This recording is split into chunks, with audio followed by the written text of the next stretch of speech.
Rananim, and welcome to another episode of Cobbs Corner. To my new listeners, welcome, and to my returning listeners, welcome back. On today's edition of Cobbs Corner, we will be reviewing Rocky Balboa. Rocky Balboa is the final movie in the Rocky series. There's 6 Rocky movies. We've done Rockies 1, 2, 3, 4, and 5. It's all leading up to Rocky Balboa.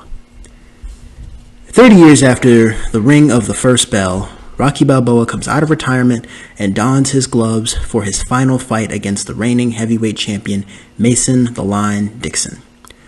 When he loses a highly publicized virtual boxing match to an ex-champ, Rocky Balboa, reigning heavyweight title holder Mason Dixon retaliates by challenging the Italian stallion to a nationally televised 10-round exhibition bout. To the surprise of his son and friends, Rocky agrees to come out of retirement and face an opponent who's faster, stronger, and 30 years his junior. With the odds stacked firmly against him, Rocky takes on Dixon in what will become the greatest fight in boxing history, a hard-hitting, action-packed battle of the ages. The storyline is provided to us by Sean Ashley from IMDb. The movie was written and directed by Sylvester Stallone. It also stars Sylvester Stallone alongside Antonio Tarver, Milo Ventimiglia, Burt Young, and Geraldine Hughes. Let's go to Cobbs Corner.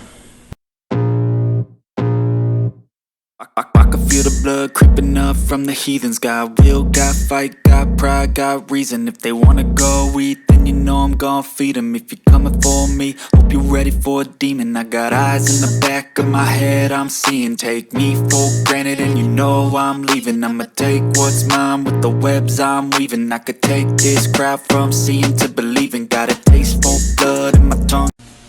So as I mentioned in the introduction, it's been 30 years since the first Rocky movie. Well, this movie came out in 2006, and at that point it had been 30 years in real life, 30 years since the first Rocky movie came out, and also within the Rocky universe, it's been 30 years since the first Rocky movie has occurred, since Rocky's first championship fight against Apollo Creed. 30 years have passed, and Rocky's story has officially it's starting to come full circle. He's back in his old neighborhood. We see him sort of dressing the same way that he dressed early on in the first movie. And throughout the first act of the film, we revisit a lot of the moments from the first movie, like Rocky and Adrian's first date at the ice rink, which is now torn down. How Rocky used to always stop by the pet store, where he saw Adrian at the pet store. He even visits what used to be his old apartment. And really, he revisits these moments since, at this point, Adrian has passed away. Off screen, Adrian has passed away, I think, of cancer. I can't remember if it's said in this movie or in Creed that Adrian passed away of cancer. Maybe, I want to say around 2002. So at this point, Rocky, he's a bit older. In real life, Sylvester Stallone was 58, 59 when they were filming the movie. He was about 60 when this movie came out. So he was, upper middle-aged, and so he's older. His son is all grown up now. He doesn't have a child. He has an adult, essentially. His kids all grown up, and we see how there's a new kid on the block. There's a new heavyweight champion. Rocky is now the XXX World Heavyweight Champion. There's now been 3 heavyweight champions after him. And the new guy is Mason "The Line" Dixon. And he's the World Heavyweight Champion, although he's not really admired by the fans because he's never been forced to go the distance against anybody. He hasn't really faced anybody who's like in their prime. So I stated in my review of Rocky how it's, as the world heavyweight champion, you have to face whoever's like number 2, whoever could possibly take away your championship belt. That's how you maintain your reputation as the greatest on planet Earth. So Mason the Lion Dixon, he's not a very well-respected boxer, and he's kind of not money hungry, but he's kind of cocky and a bit arrogant at times. And the first act sort of goes back and forth between Mason Dixon and Rocky Balboa, who's older now, and he goes and visits his son at his son's job. His son, who, because he was busy or whatever, did not attend his own mother's funeral, which at this point has happened. This was between Rocky V and Rocky Balboa. Rocky Jr., he's working at some, firm. It's unclear exactly like what his job is, but Rocky goes to visit his son, and we see that Rocky has a restaurant now. He opens a restaurant called Adrian's, named after his late wife. And one night his son says he's going to show up, but then he doesn't. He says, things got busy or whatever. And one night, Rocky Jr. is at the bar with a few of his friends, and there's a computer match. And I think actually we see a young... Now, for those of you who watch First Take, you'll know... You'll see some familiar faces in this movie. Everybody's a bit older now because this movie came out 2006. So as of the recording of this podcast, that's a good 17 years ago. So a good 17 years have passed between the release of this movie and the recording of this podcast. But you'll recognize Skip from First Take, along with Max Kellerman. They show up in this movie as themselves. So, as fictional versions of themselves. Not to reveal too much, but Stephen A. Smith does show up as a fictional version of himself in Creed 3, which is later on. A simulated computer fight is done between the current champion, Mason the Lion Dixon, and former heavyweight champion, Rocky Balboa. What if two champions from two different time periods were to meet and face off against each other, each of them in their prime, under the same set of rules? This was a computer simulated event that I think in the late 60s, Muhammad Ali, during his exile from the world of boxing, after he refused to go to Vietnam, and I might review Ali one day. Apparently he had agreed to do a virtual boxing match against Rocky Marciano. So yeah, Rocky Marciano versus Muhammad Ali, if the two of them were to meet. So this is kind of the same thing, and the computer simulation said that Rocky Balboa would beat Mason Dixon. All right, Balboa in his prime would knock Dixon out in like the first round. So, and this gets people gets people thinking, and this gets people thinking, and even gets Rocky thinking, and he even goes to his son and says, hey, I'm thinking about, going back into boxing. I'm thinking about, nothing big, some small stuff like locally. And, his son, and Robert and Rocky Jr. just really doesn't doesn't see the point. He says, like, what are you trying to prove, Pop? Like, every single time that people see me, all they see is you. I feel like I've lived in your shadow my whole life. And, it's like, don't you care about what other people think, sort of thing. Nevertheless, Rocky goes and applies for a boxing license in the state of Pennsylvania. And, due to the repeated, blows to the head, and let's not forget that although this subplot didn't go anywhere at all, in Rocky V, it was stated that Rocky had some sort of brain damage. Now, that subplot didn't really go anywhere, but I think it's official, like, canon at this point, that yes, Rocky did have some sort of brain damage after his retirement. And I gotta say, boxers, any actual boxers that are listening to this podcast can probably, they can probably, speak on it more than I can in terms of, like, the dangers of boxing and how you really just need to be safe. You need a good mental state. Let's not forget that the greatest boxer of all time, Muhammad Ali, he died of Parkinson's disease, or he battled Parkinson's disease for years. It's a form of dementia where he had trouble moving, trouble, controlling his limbs. And, medical experts, feel free to elaborate in the comments below. I invite this sort of, dialogue. But back to the movie for now.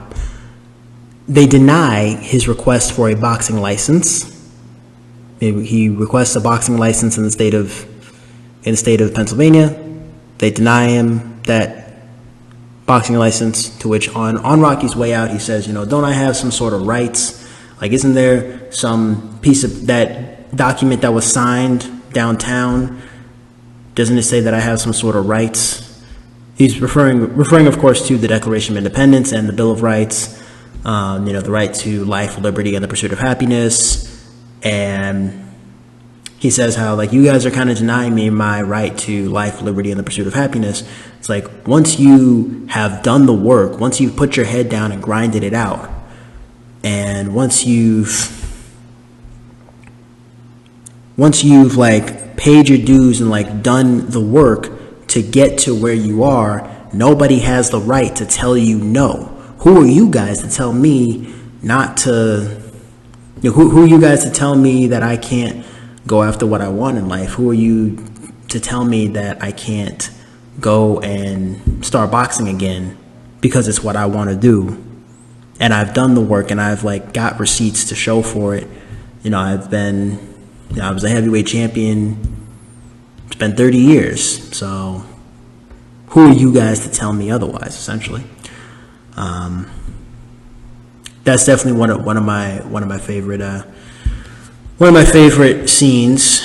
And so one night at Rocky's restaurant, he is approached by Mason Dixon's manager, and they approach him about the idea for the fight in Las Vegas, exhibition match between Rocky Balboa, possibly the greatest of all time, possibly the greatest of all time, versus Mason the Lion Dixon, the greatest at that time, the greatest boxer at that time. So yeah, the current heavyweight champion versus the XXX heavyweight champion. And, Mason Dixon, he's kind of, they do the little press conference, and they're like, kind of taking jabs at each other, and everybody's making jokes, and they're saying like, oh, he's a Balboasaurus. And, I think even in the trailer they said like, oh, they had to call it an exhibition match so that way they wouldn't call it an execution. So, just jokes at like how Rocky's like 60 years old at this point, and, Mason Dixon is just younger, he's in better shape, and, all that. So yeah, the fight is officially on, and Rocky gives them, this is possibly one of my favorite scenes in all of cinema. Alright, I'm going to say that now. It's one of my favorite scenes in all of cinema, where, Robert Jr., goes over to his father's restaurant after the press conference, and two of them, they talk outside, and Rocky Jr., he says how, again, what are you trying to prove, Pop, by doing this fight? Like, don't you care about what other people think, and da-da-da. And then Rocky gives, now the full quote I'm going to say it when we get to the trivia portion, like the quotes portion. But he says, like, one of my favorite lines in all of cinema that I think I said before on this podcast. Go back and listen to any one of the episodes of the Change Your Life series. I think I said it in my Count to Monte Cristo episode. Go check that one out. It says, it ain't about how hard you're hit. It's about how hard you can get hit and keep moving forward. How much you can take and keep moving forward. Because that's how winning is done. If you know what you're worth, then go out there and get what you're worth. But you got to be willing to take the hits and not be pointing fingers and saying it's because of this person or that person is the reason why I'm not where I want to be. That's what cowards do, and that ain't you. You're better than that. So that line has stuck with me. All right, ever since I saw this movie, that is like one of my favorite scenes. My favorite scene in this movie, and one of my favorite scenes in the Rocky franchise overall, and one of my favorite quotes just in life. All right, I mean, it's not about how hard you hit. It's about how hard you can get hit and keep moving forward. How much you can take and keep moving forward, because that's how winning is done. I'm telling you, 10 out of 10. Again, Sylvester Stallone. This movie, he's writer, director, and star. So we get a nice little training montage. Training montage because again, Stallone's a bit older.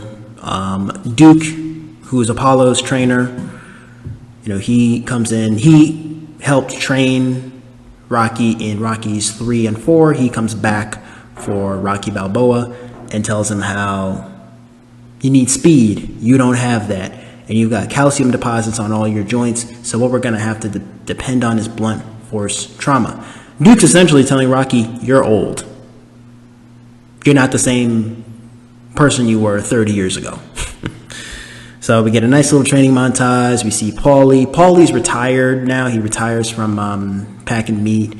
And Rocky actually befriends one of the girls. I can't think of her name. It was one of the girls that he had talked to way back in the first Rocky movie, who was out, smoking cigarettes, hanging with those knuckleheads down at the corner store.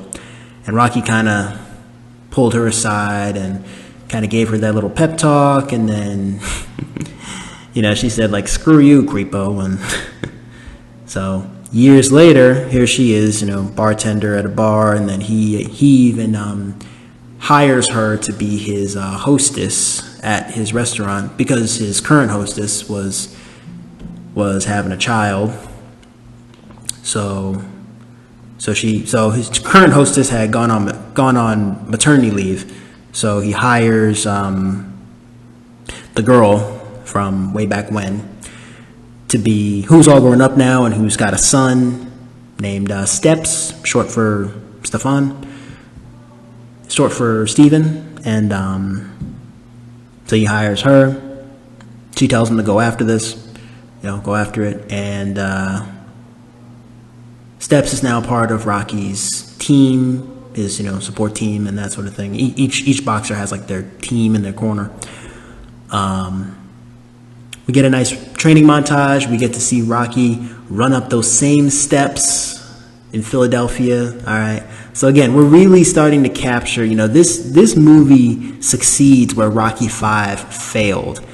And dare I say it's because Rocky directed this movie and John G. Avildsen had directed Rocky V.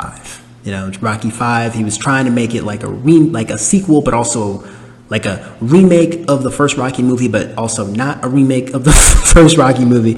I think it was just because, like, it recaptures that same, nobody becoming a somebody sort of element to it. Of course, everybody knows who Rocky Balboa is at this point. He's a champ. But seeing him do like a similar training montage to the very first montage we got way back in '76, and seeing him run up those steps in like that same, gray hoodie and sweatpants, and it's just nostalgia. I can only imagine if I were alive back in 1976 and if I saw the first Rocky movie in theaters, seeing Rocky run up those steps back in '76, and then 30 years later seeing the same thing in '06, I can only imagine the kind of nostalgia that Gen Xers and baby boomers might have had. So, I mean, the convenience of me being able to watch all 6 of these movies in a matter of like a week. But yeah, this training montage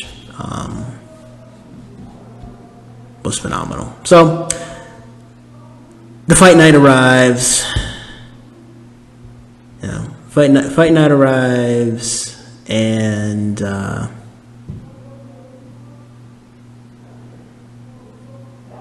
fight's on.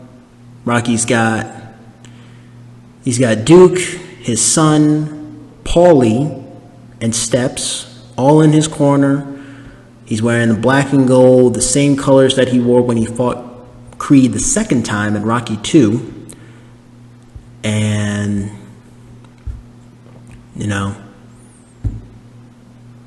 the fight is on, and they even have Mike Tyson shows up as himself, and he kind of verbally attacks Mason Dixon, saying, you're a fake champion, you're not real, you're not a real fighter. And so yeah, that was pretty fun, seeing Mike Tyson, also seeing again Max Kellerman. We see Max Kellerman in the movie, and so again, this big pay-per-view event, and the fight begins. And it's mostly one-sided, It's mostly Mason Dixon. He's coming at Rocky, and then Rocky eventually punches back. Rocky eventually fights back, and it's a lot of back and forth, a lot of really great shots. Again, you guys gotta check this movie out on your own. Check this boxing match out on your own. It's for 10 rounds. And in one of the rounds, Mason Dixon, I think his arm gets injured. I think in the second round, like his right hand, like is either broken or like injured. Like he like injures his right arm or his right hand in, I think, the second round. And then, so then like the round ends, and Rocky, he gets nothing but encouragement from the people in his corner, including his own son, who, remember, was against it at first. He was against his father getting back in the ring. He said, hey, this is real now. Nobody believed in you before. Everybody thought this was a joke, myself included. Go the distance. You got this. Go for it. So his son acknowledging his conversion of sorts. So, and that's encouragement for Rocky to continue fighting. He fights his way throughout round after round after round, makes it to the very last round, and again looks like he's gonna knock down Mason Dixon, and then that bell rings. And he actually embraces Mason Dixon and tells him, thank you so much for this opportunity. You're a great fighter. I wish you well. You're a good man, mate. You're a good man, Mason Dixon. I wish you nothing but the best. You're an amazing fighter. So, for the very first time, Mason Dixon has fought someone and not knock them out. He's the first person, Rocky's the first person that Mason Dixon was unable to knock out, who Mason Dixon was unable to knock out. who went the distance against Mason Dixon, and it went to a split decision. And Rocky, and this is really where the story goes full circle. I know I keep saying that, but it really all like comes full circle, snake swallowing its own tail, really in this moment. You know, Rocky goes the distance, he takes his gloves off, puts his robe back on, and he just walks out the ring.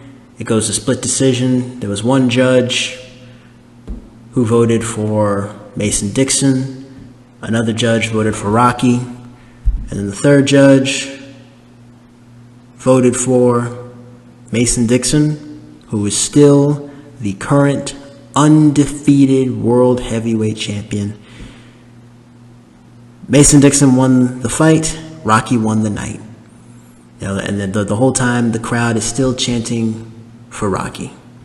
They chanted for Rocky the whole time. You know, as Rocky's walking out, he's waving at everybody, shaking hands, and you know, shaking everybody's hands, and you know, he didn't even wait for the results, and that's exactly what he did in the first Rocky movie. You know, he went the distance against Apollo, and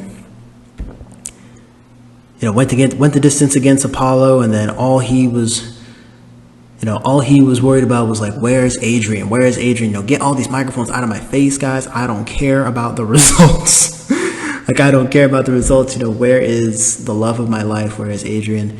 And unfortunately, Adrian's passed away at this point, but it's kind of the same deal.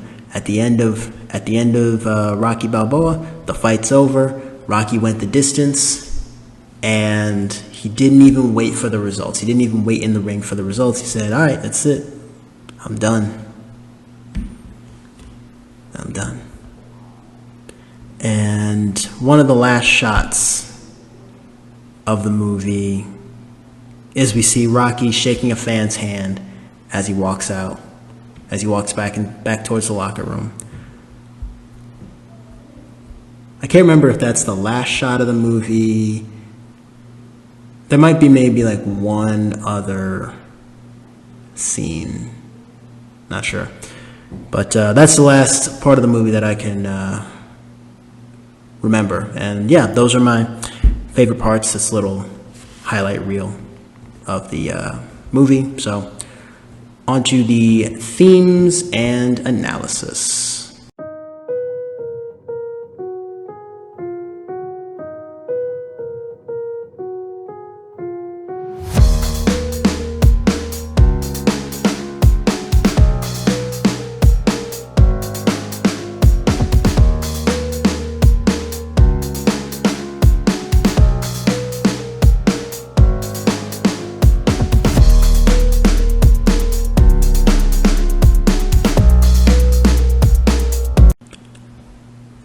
This movie deals with the themes of.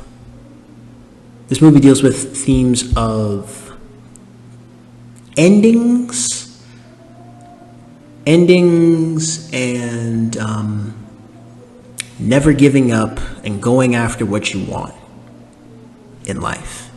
As I mentioned earlier during my favorite parts.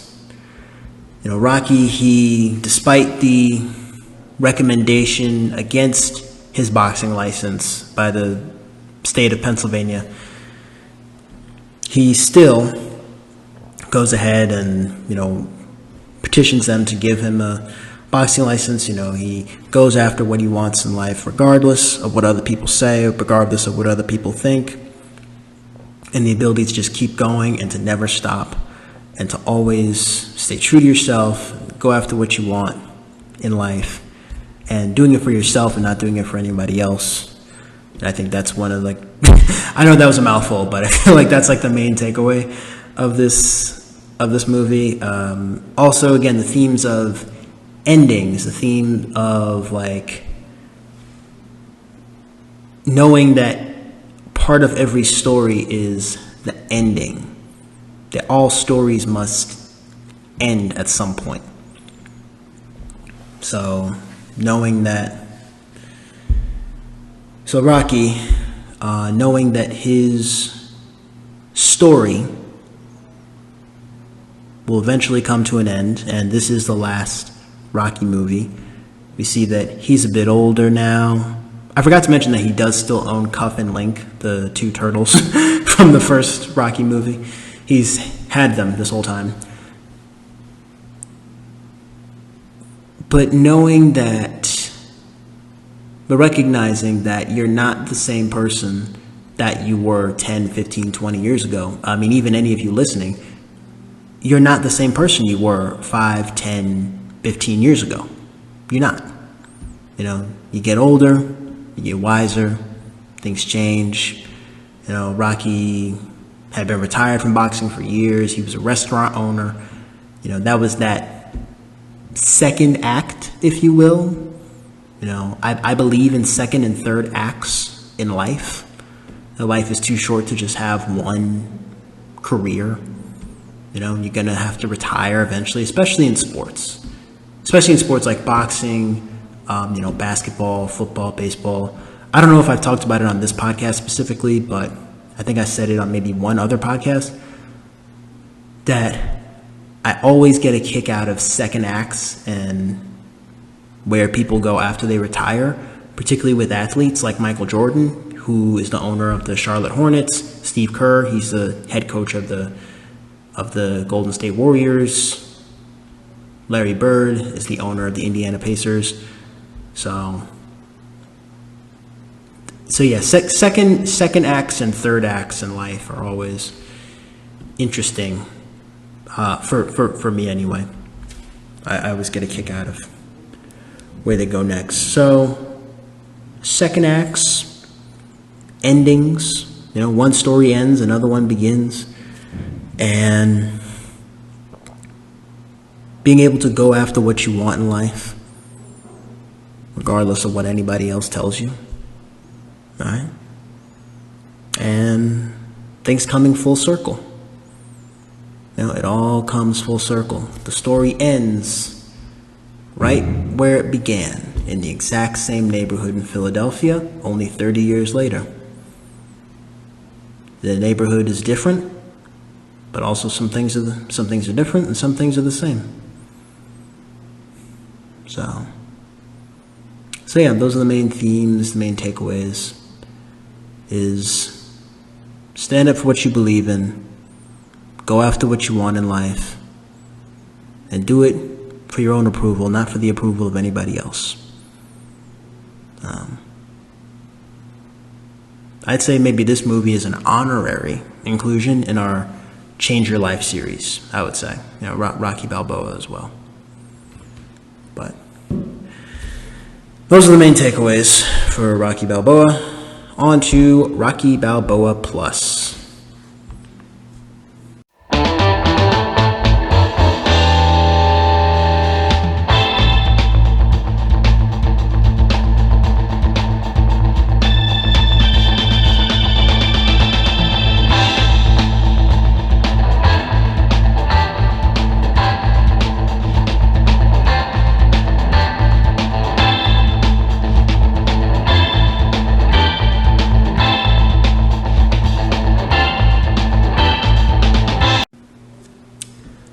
So Rocky Balboa was nominated for a few awards. It got a Satellite Award in 2009 for Best Overall Blu-ray Disc. 2009 nominee Satellite Award. Rocky, The Undisputed Collection, 7-disc Blu-ray set. I think this was the same Satellite Award that we talked about on the last episode with Rocky 5. That this award is shared with Rocky, Rocky 2, Rocky 3, Rocky 4, and Rocky 5. So it's a 7-disc Blu-ray set that I'm pretty sure is still in circulation, that you can probably find. It's like out there in the world.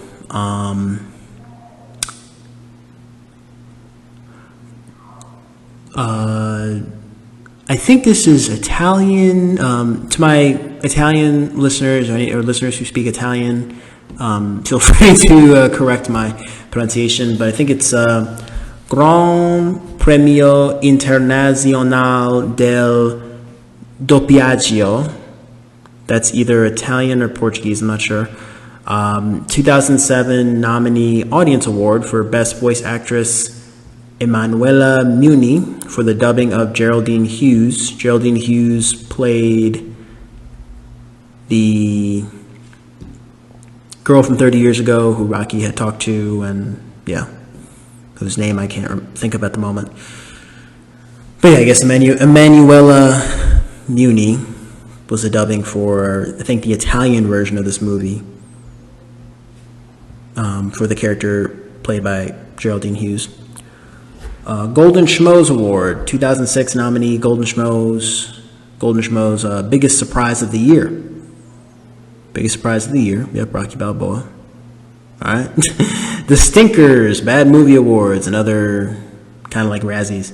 2006 nominee for the Stinker Award, Worst Supporting Actor, Burt Young. Burt Young was nominated for Worst Supporting Actor for the Stinkers Bad Movie Awards. Wow. Man. I don't think this movie was as bad as Rocky V, though. Rocky V is still the worst, in my opinion, the worst Rocky movie. So, trivia. During pre-production, as the filmmakers tried to find a good location to shoot the fight, they met with constant obstacles. Every suitable arena was booked out. Sylvester Stallone knew that HBO was an uncommon pay-per-view event, with Bernard Hopkins taking on Jermaine. We knew that HBO had an upcoming pay-per-view event. Let me get my mouth together to speak properly. With Bernard Hopkins taking on Jermaine Taylor in the main event at the Mandalay Resort and Casino in Las Vegas. Stallone suggested that the film could piggyback the real event using the real HBO format, the real crowd, even the real press conference setup. As such, the press conference scene was shot only moments after the real press conference with Hopkins and Taylor, whilst the scene when Rocky walks through the curtain and down to the ring was shot using the real Hopkins-Taylor crowd. Stallone was hoping that the crowd wouldn't boo or cause any problems, but as he made his way to the ring as Rocky, the whole building gave him a standing ovation and began to chant, "Rocky, Rocky." The crowd was never told to stand up or to chant. They had done it completely on their own, and according to the filmmakers, by far the biggest cheer of the night was for Rocky, not for any of the real fighters. Life inspires art. I would say, yeah, life inspires art. And that just goes to show how committed they were to Rocky Balboa and to making, this seem like a real event, real live pay-per-view fight that kind of like we hadn't seen any other fight in any other movie, Rockies 1 through 4. None of those fights were on pay-per-view, so this is the first pay-per-view fight. Pedro Lovell reprises his role as Spider Rico, the boxer defeated by Rocky in the opening scene of Rocky. Again, it all comes full circle. Pedro Lovell reprising that role as Spider Rico, the very, very first fighter that Rocky faced off against in the very first on-screen fight in the first Rocky film. So, yeah. The film was shot in 38 days. The very first thing to be shot was the fight between Dixon and Rocky. This was done because Sylvester Stallone's training, which had been going on for 6 months, had to stop once the film went into production and he began to concentrate on directing. If the fight had been left until the end of the schedule, Stallone would not have been in as good shape as he was at the start. Makes sense logistically. I can only imagine that certain movies, certain actors in their training and they got to get in shape for roles. They probably do something similar. They probably got to film all the physical, action sequences, all the fight scenes earlier in the production. I could imagine that movies are not filmed in like a linear path. Like the first scene in the movie is probably not the first thing that gets filmed. I can imagine. just in general, in film, and in TV as well. But according to Sylvester Stallone, the shot of Rocky standing alone on the museum steps before the second set of end credits was actually filmed without him knowing. So yes, there's a first set of end credits where we actually see people in Philadelphia running up the steps, replicating that scene from Rocky. And then there's a second, I think there's a photo of Rocky, or like a video of Rocky, like at the edge of those steps, and he like kind of puts his fist in the air.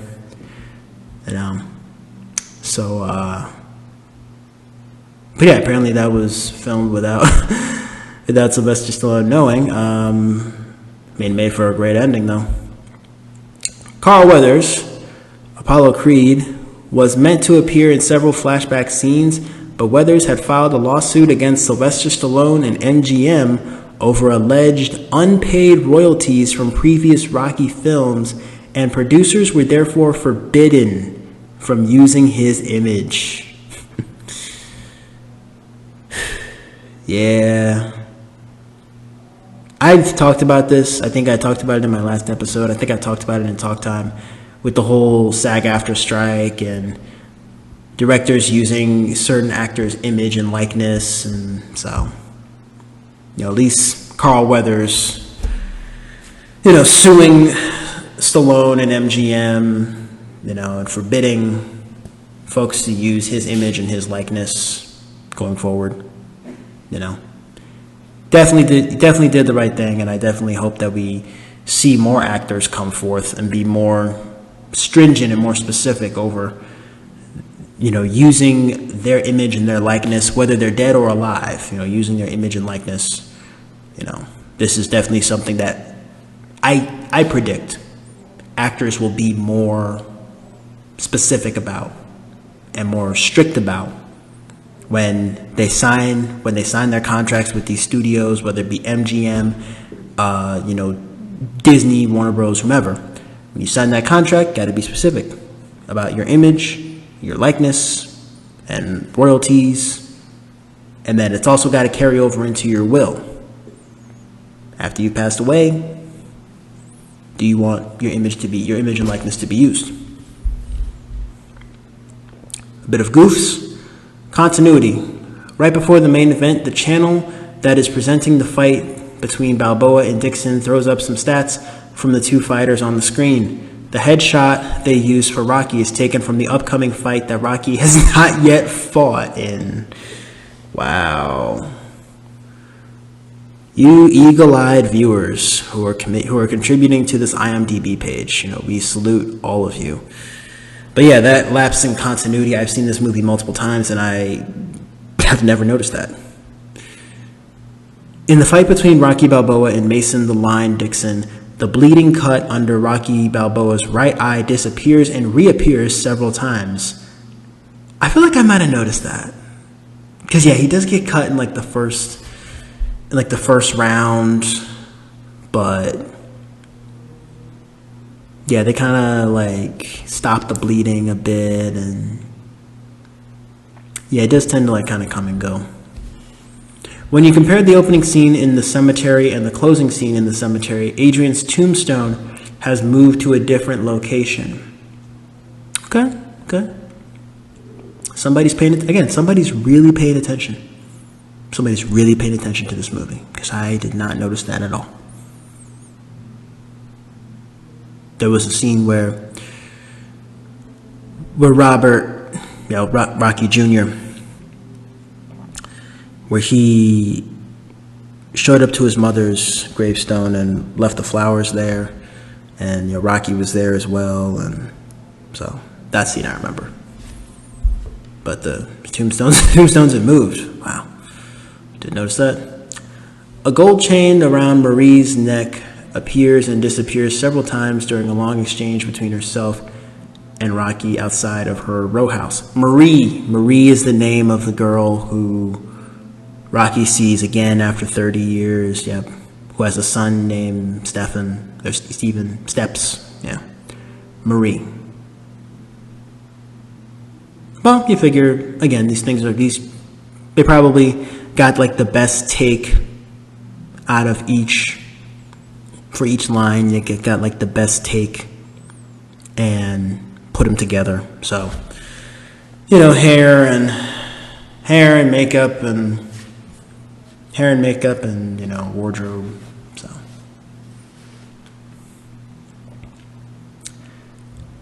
when Rocky gives little Marie a ride home, it shows him getting in the van, and the van automatically starts. His hand never goes to the ignition to put the key in. Then when he gets out to talk to the drunk, it shows him turning the van off. Yeah.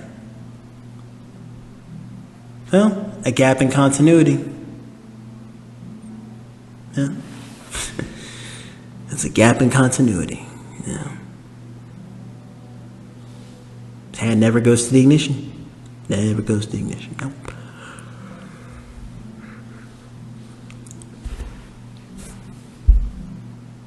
Incorrectly regarded as goofs. When Rocky applied for a boxing license in Rocky V, he was denied as the doctor stated that he had irreversible brain damage. In this movie, according to the licensing board, Rocky passed all of his medical exams with flying colors. They cannot both be correct at the same time. However, Sylvester Stallone has addressed this in interviews, stating that the standards of acceptable health for boxing could have changed over time, and Rocky is completely fit by modern standards. Additionally, he never got a second opinion and yielded to Adrian's advice to quit to protect his health. Thank you, Mr. Stallone, for explaining that gap in continuity. After the pre-fight prayer with Spider Rico, Rocky calls Spider Rico Pedro. Spider Rico is played by Pedro Lovell. Spider is clearly a nickname, so it is possible the character's name is Pedro Spider Rico, as Tony Burton plays a character named Tony Duke Evers, and many other actors in the Rocky movies use their given names as their character names. This is not outside the realm of possibility. Makes sense, but I think, again, if Sylvester Stallone had given us an official statement someday, Mr. Stallone, when I interview you, you will give us the official statement. During the scene when Steps is looking over Rocky's collection of championships and photos, it has title belts on the wall that Rocky never actually won in his career. However, 16 years have passed between Rocky V and this film, in which we don't see the events, and it is entirely possible that in the time between films, Rocky managed additional fighters and they won the awards in question. It's entirely possible. Revealing some mistakes. In the montage for Mason before the fight, you can see Tarver on his trunks in at least one of the clips. Antonio Tarver is the name of the boxer who played Mason. Okay, makes sense. Little wardrobe mistake. Not the first mistake that they've made in a Rocky film. Miscellaneous. Paulie and Rocky watch a story about the computer fight at Rocky's restaurant. The show is ESPN's Cold Pizza, a morning show, yet the scene takes place at night, when the show wouldn't be on. It's probably a recording. It's probably a rebroadcast. Audiovisual unsynchronized. When Rocky Jr.'s boss meets Rocky, his mouth doesn't match what he's saying in one shot. Oof, man. You eagle-eyed viewers never cease to disappoint me. Or, my bad. You never, ever, you definitely don't disappoint. They're definitely on it 24/7.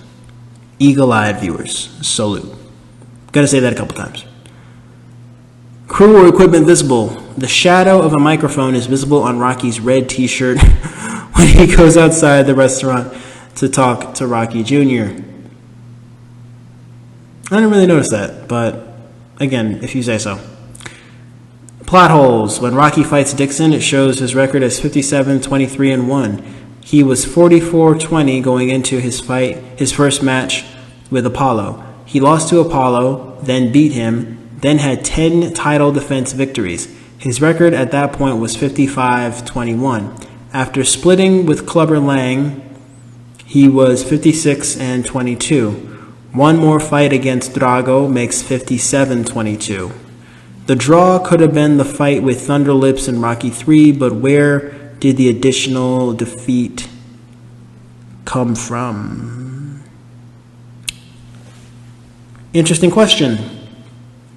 Mr. Stallone, if you're listening, I'm sure myself and all the members of Cobbs Corner would love to know. We would love to know, where did this additional defeat come? It's been on everybody's mind for the past 17 years. Character error. When Rocky is training at the end and is punching the air with his fists, you can hear someone say, "Go Rambo." Ooh, okay.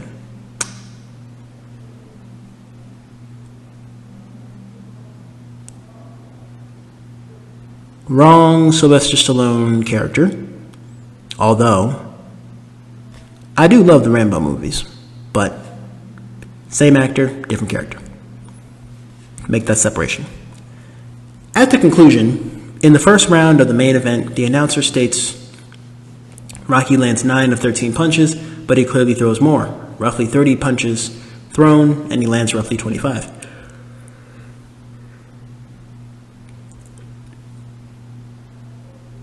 Big character error. Big character error. I demand an apology from the writers. So, apology from Sylvester Stallone himself, which is not going to happen. At the press conference, Paulie's last name is shown as Panina. Paulie's last name is Panino, not Panina. Good to know. Paulie refers to the watch that Rocky gave him, which was the watch that Paulie threw down and kicked away in Rocky III and never picked back up. True. When Rocky is reminiscing to Paulie about his first day with Adrian at the ice skating rink, Rocky commented that he wasn't too good on the blades, but on that date, Rocky wasn't wearing ice skating blades. True. He wasn't wearing any ice skating blades. On to my favorite quote from the film. Rocky Balboa. "You ain't gonna believe this, but you used to fit right here." Taps on the inside of his hand. "I'd hold you up to say to your mother, this kid's gonna be the best kid in the world. This kid's gonna be somebody better than anybody I ever knew. And you grew up good and wonderful. It was great just watching you. Every day was like a privilege. Then the time came for you to be your own man and take on the world, and you did. But somewhere along the line, you changed. You stopped being you. You let people stick a finger in your face and tell you you're not good.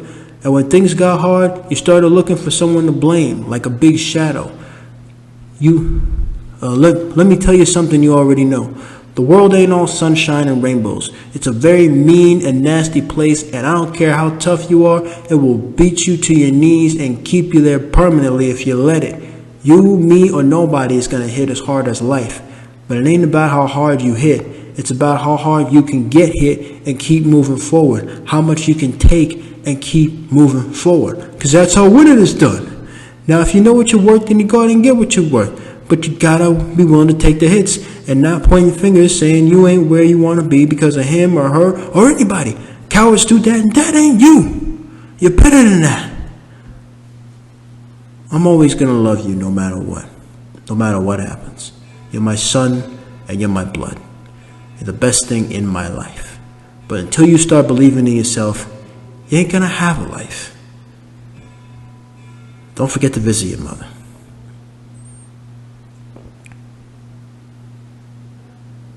It is a top 5 quote in movies. Period. Find that scene, watch it.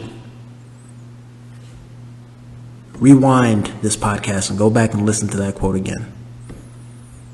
all I'm going to say. User review. Fantastic finale to the Rocky saga. 9 out of 10 stars. I had the opportunity to see a screening of this movie.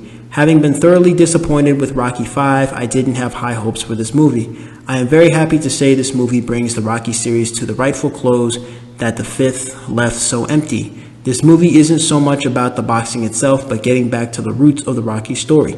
That determination and courage with the love and help of others makes Rocky a winner no matter what. This movie is rated PG, and parents will be happy to see that the graphic nature of boxing has been toned down quite a bit in this movie compared to others in the series. If you're looking for a touching family movie with a powerful message, Rocky Balboa is definitely a movie to see. I think adults and children over the age of 10 will thoroughly enjoy this movie. December 4th, 2006. This review is provided to us by Sonic Dynamite on IMDb. Shout out to you, Sonic Dynamite. Overall rating on IMDb, 7.1 out of 10 stars. Pretty decent score. Letterboxd, 3.5 out of 5 stars. The official details, this movie was released on December 20th, 2006 in the United States. Country of origin, United States. Official sites, I think it's got Instagram and MGM. It was released in the languages of English and Spanish. It is also known as Rocky VI. Filming locations: Philadelphia Museum of Art, 2600 Benjamin Franklin Parkway, Philadelphia, Pennsylvania. Rocky Steps. I am going there tomorrow. Well, I am now. You'll see me there. To my listeners in Philadelphia, what up? I'm definitely going to go there at some point and document myself being there. Production companies: Metro-Goldwyn-Mayer, MGM, Columbia Pictures, and Revolution Studios. Box office: the movie had an estimated budget of $24 million.